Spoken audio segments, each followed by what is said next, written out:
Hari Rabu kita berhenti di 5.3.2. So hari ini kita akan sambung. Walaupun nampak banyak sub topik dekat sini, hakikatnya sikit sahaja. Okey, dia lebih kepada surface ataupun permukaan.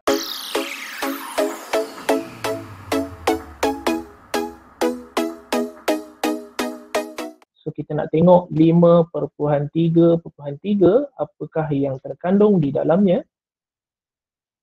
Okey, kalau kamu buka buku teks muka surat 157, so adalah berkenaan dengan apa yang kita nak belajar hari ini, buku teks muka surat 157. Cara untuk kamu memerihalkan ataupun lebih senang cikgu kata cara untuk kamu menghuraikan gabungan transformasi yang telah diberi. Okey, kita akan belajar ataupun standard pembelajaran memerihalkan gabungan transformasi. So memerihalkan lebih kepada kita nak menceritakan ataupun menerangkan ataupun menjelaskan sesuatu. Okey, so benda ni ada dalam buku teks kamu. Okey, benda ni ada dalam buku teks kamu. Kamu dah belajar empat penjelmaan ataupun sebelum ni tajuk dia penjelmaan. Sekarang ni namanya adalah transformasi. So 4 transformasi dekat sini. Translasi, putaran, pantulan dan juga pembesaran. So empat-empat ni memang penting lah. Dan kalau kamu tanya cikgu, yang paling sukar adalah putaran. So putaran agak sukar kita nak buat kerana pusat putaran itu susah kita nak carilah. Okay, so susah sikit kita nak cari. Yang lain tu ataupun yang paling mudah ialah translasi. So dia macam tu. So yang lain tu kira mid sajalah, medium, tengah-tengah sahaja. Right, so slide ataupun muka surat ni kamu boleh tengok di buku teks 157. Kita nak pergi yang seterusnya iaitu latih kendiri. Okay, cikgu terus ambil kepada latihan kamu. Okay, di latih kendiri 5.3C nombor 1 muka surat 158. Kita nak tengok sama-sama apakah yang ada di dalam latihan ini. Okay, rajah R menunjukkan R tanda ataupun image. Okay, so kalau ikutkan ini ialah image, dia dah declare kepada kamu, ini ialah image bagi objek R. So ini image, so pastinya ini ialah objek di bawah gabungan transformasi AB. Okay, so kalau tak faham macam biasalah boleh terus tanya. Transformasi AB, so kita nak perihalkan apakah yang berlaku di transformasi A dan juga transformasi B. Mungkinkah A ini adalah putaran, pembesaran,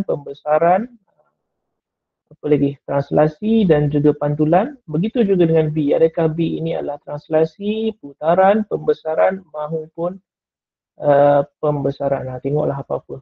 So 4 perkara itulah yang paling mustahak kita nak ceritakan hari ini. So kamu tengok gambar dia. Tengok dengan baik gambar kamu. So ini ialah objek. So ini ialah image. Dia suruh kamu perihalkan transformasi.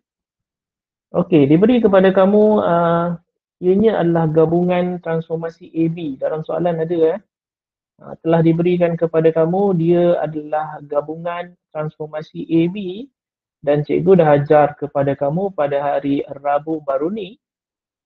AB, so kita akan dahulukan huruf yang belakang. So kita akan dahulukan huruf yang belakang iaitu B.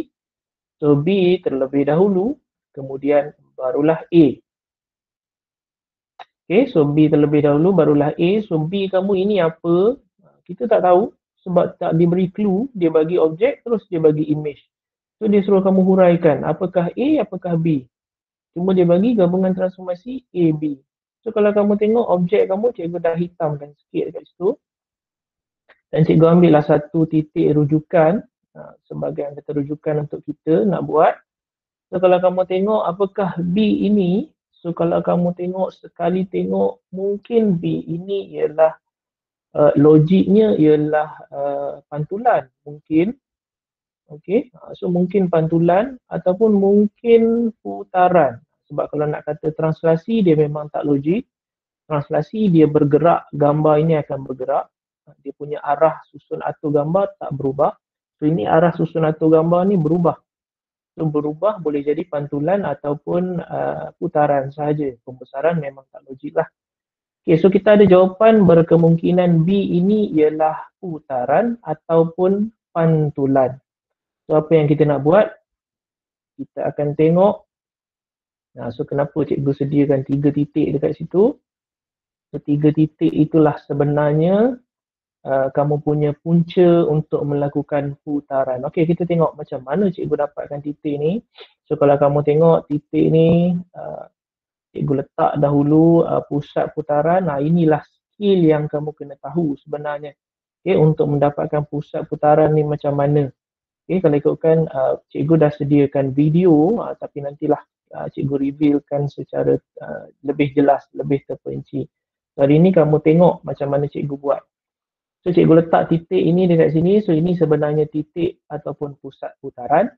So ini adalah titik rujukan daripada objek lah. So kita mungkin akan gambarnya mungkin akan berhenti dekat sini. So kita tengok, kita wujudkan garisan. Okay. Dan kalau kamu tengok ini adalah pusat putaran iaitu 6x, y-nya ialah 4. So pusat putaran kamu ialah 6, 4. Dan kalau kamu tengok, dia akan berputar mengikut arah jam. Putaran ini akan berlaku arah jam 90 darjah. 90 darjah ikut arah jam. So barulah kamu boleh nampak dia punya pergerakan. Sekali lagi, macam mana cikgu assume dia ialah putaran, bukan pantulan. So itu orang kata skill jugalah yang kamu kena tahu. Macam mana kita nak bajet dia adalah putaran ataupun pantulan. Pembesaran dan juga transaksi tak logik. Okey, sekali lagi yang terakhir. So kamu boleh nampak asalnya objek kamu duduk dekat sini. Kemudian dia dah berputar 90 darjah. So bucu yang sama. So inilah bucu yang sama juga. Okey, so daripada objek dia dah menjadi image sementara. So dia dah berputar dekat situ.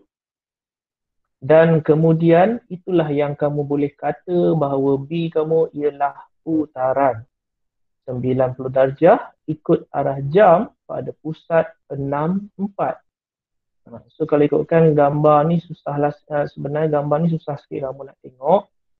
Tambah pula masuk soalan putaran, pusat putaran susah nak dicari. Tapi tak apa, sebenarnya ada penyelesaian dia. Cuma teknik yang biasa cikgu pakai dikenali sebagai teknik COI. C itu ialah center ataupun pusat, O itu ialah objek, I itu ialah image. So kita lakukan 100% pengiraan supaya kita boleh dapat pusat putaran. So untuk hari ni kamu tengoklah dahulu, B kamu dah declare ianya ialah putaran 90 darjah ikut arah jam pada pusat 6, 4. Okay, selesai untuk B. Kemudian kita nak teruskan kepada A. Okay, so A kamu tak lain tak bukan, pastinya ianya ialah pantulan lah. Sebab ini objek ataupun kita kenal sebagai image sementara. Okay, so ini objek, image sementara dia berhenti dekat sini. So image akhir dekat sini. So logiknya ianya ialah pantulan lah. So itu adalah garisan pantulan ataupun garis pantulan iaitu Y sama dengan 6 kerana Y kamu, garisan kamu ni dia lalu pada nilai 6 pada paksi Y. So dia macam tu. So logiknya kamu boleh nampak dia terpantul ke bawah ataupun kamu melakukan proses lipatan. So dia jadi macam tu. So terhentilah gambar itu, image sementara itu di sebelah image yang sebenar. So A kamu ialah pantulan pada paksi Y sama dengan 6. Ya Hasib. Kenapa Hasib? Titik putaran itu kena buat sendiri ke? Kalau ikutkan untuk soalan ini kena buat sendirilah. Sebab dia tak bagi kepada kamu apa-apa clue sekalipun. Yang dia cakap gambar ni, nak jadi gambar ni ataupun objek ni, nak jadi image ni bergantung kepada gabungan transformasi A-B. So kamu kena bijak macam mana nak cari apakah A, apakah B. So kamu dah tahu apabila terlibat dengan A dengan B, kamu akan dahulukan B. So itu yang cikgu cakap tadi. B kamu ini, kalau kamu tengok daripada gambar ni, nak jadi gambar ni, logiknya sama ada pantulan ataupun putaran sahaja. Sebab kalau kamu nak kata pembesaran, gambar ini seharusnya membesar. Memang jauh sama sekali. So kalau translasi, gambar L ini dia akan bergerak jadi bentuk L juga. Dia tak akan jadi bentuk lain kat sini. Dia tak akan jadi perubahan orang kata arah. So L kamu dia akan bergerak translasi kan. So dia bergerak mana-mana tetap dia akan jadi bentuk yang sama. So, itulah yang cikgu kata kamu kena carilah. Okay, so kalau kamu tanya cikgu sebab cikgu dah biasa dengan soalan, so kita boleh nampak terus iaitu putaran. Okay, so pusat putaran memang kena cari sendiri. So putaran yang berlaku pada pusat 64. Saya tak faham macam mana cikgu dapat 64. So inilah, bukan cikgu tak nak bagi tahu sebab kalau ikutkan pusat putaran ni memang susah sikit kita nak cari. Cikgu dah sediakan video satu slot lain lah kot, mungkin sesi kelas kita yang lain, cikgu nak terangkan cara untuk dapatkan pusat putaran sahaja menggunakan teknik COI. So dia macam tu, teknik COI, COI, ada budak dia panggil teknik COI, yang cikgu belajar sendiri daripada budak juga, dia belajar daripada pusat tuition. Teknik COI lebih tepat untuk kita mencari pusat putaran. So macam mana cikgu dapat pusat putaran 64 ni? Sebab cikgu guna teknik COI ataupun COI itu sendiri. So kalau kamu tengok ukuran ni, ya, bila kita dah jumpa pusat putaran tak ada masalah lah. Kita letak pusat putaran, kita tarik pusat putaran ke titik rujukan. Kalau ini 2 cm, seharusnya ini pun 2 cm jugalah. Dengan keadaan ini ialah 90 darjah. So dia macam tu. Panjang lebar sikit untuk putaran ni sebenarnya. Sebab tu cikgu kata dia agak susah sedikit. Okay.